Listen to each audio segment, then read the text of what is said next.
What about with the cam system? Anything changing Yep, with it? yep. Yeah. Yeah, that was a big one because, of all of our repairs that we get back, I would say it's somewhere about maybe 1.5% of machines come back for repairs, and of those, 90 something percent are because of that little pin that we were talking about.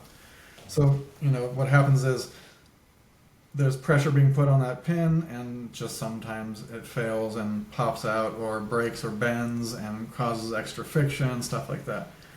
So, the new cam, actually, I have one sitting right here.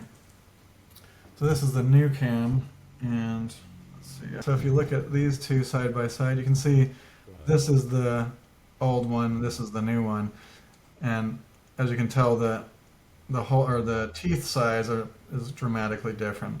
It's ultimately the same thing. We've redesigned the top to get a little bit better stability here, but you can see like the tooth size is something like quadruple the size of the old one.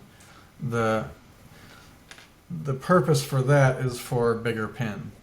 So what we ended up doing, we doubled the size of the diameter of the pin, and then we designed a tool to precision press fit those in. We also redesigned the inner housing that those pins go into, so that there's a little ledge that meets the tip of the pins, so that there's a nice spot right there to do the welding, and it's not trying to weld two round things to each other. Instead, we're welding the flat surface of the pin to the flat surface of this little ledge that we designed.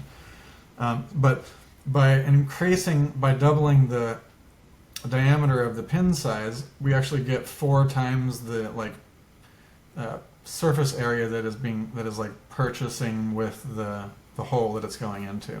So it's like more than quadruple redundant per pin. Then it's quadruple welded in there for additional redundancy. Though I don't think it will need it because we tested it without it and it's super strong.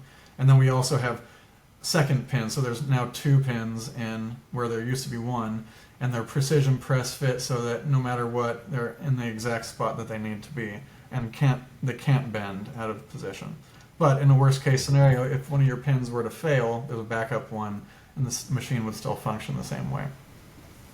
Though I really don't see that happening because we went overboard with this, because like I said, that was the predominant cause for failure in these machines has been that.